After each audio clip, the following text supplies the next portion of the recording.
Hello gang, SharpShot21 here. Apologize, the angle's a little different. I'm working on placements for this new suction cup mount in this car. So we're gonna play with it, see what I can find. I can tell I've got a little more headliner than I want, but is what it is.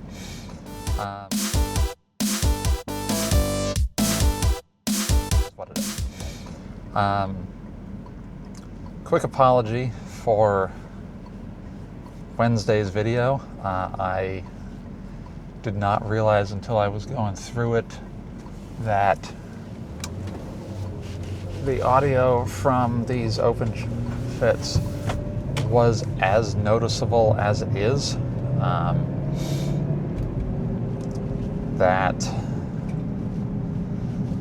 apologize if it comes through in the background and is a little distracting. Working on that for the next time. I really couldn't tamp it down any.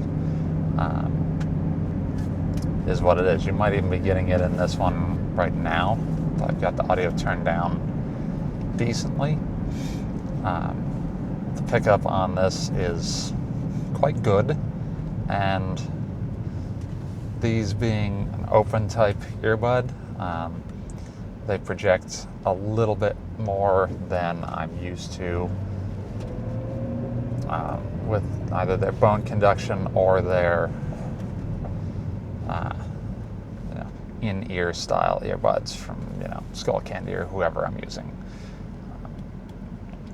So just wanted a quick apology for that one. Working on the videos, having done a transition over to Linux for my main desktop. Haven't really had any issues, but there's a couple extra steps that I have to do now to actually get a video I can edit for you guys. The DJI camera's output, and I want to say it's MP4 and then H series codecs 264, 265, and the editing software that I use, which is Davinci Resolve, does not support that natively on Linux, at least in the free version. I've heard that the full version does, or the studio version, but I'm not paying for that. I don't need the features it has. It is what it is. What that means, excuse me, what that means is I have to re-encode the videos coming off the camera into a format that I can use in DaVinci.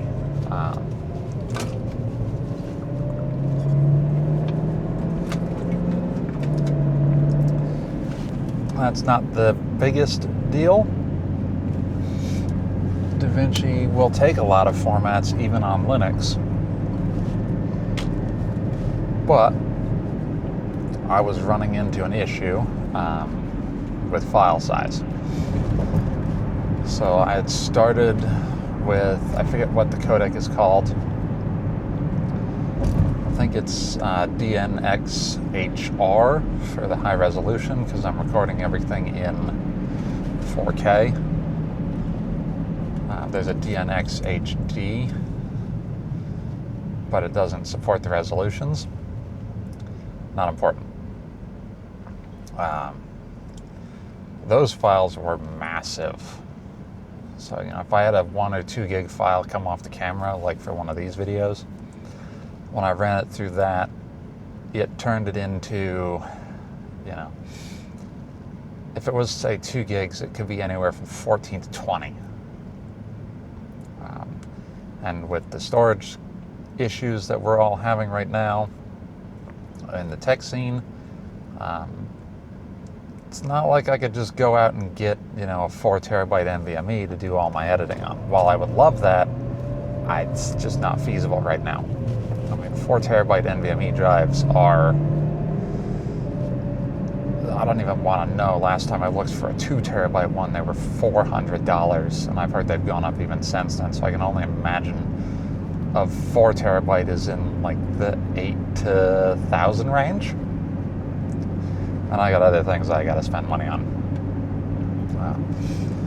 So I finally found a codec combination that will let me keep a small file size for the ingest files and go for a larger file size, for the output, which I can then shrink back down and upload. So I'm using Shutter Encoder to get over to an ingest file, and Davinci Resolve will take a VP9 codec file with FLAC audio.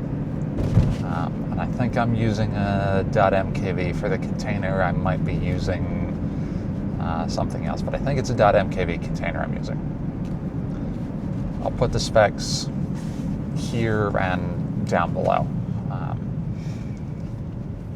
So for anyone else who's doing any video encoding on Linux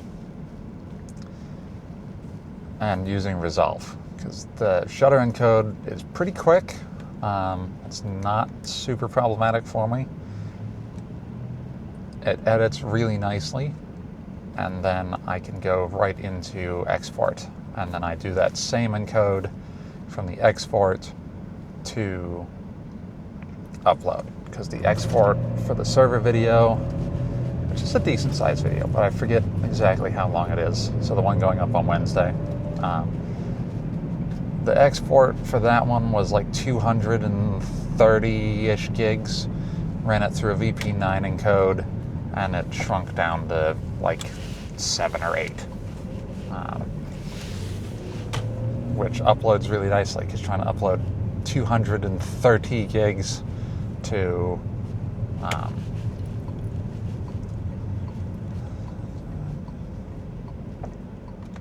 come on, I'm trying to get in there. You're standing right in the way. Sorry. Trying to upload 230 gigs to YouTube is a bit of a challenge. I know. Bit of a challenge to get it up. It just takes forever. So shrinking it back down again is really nice to be able to do.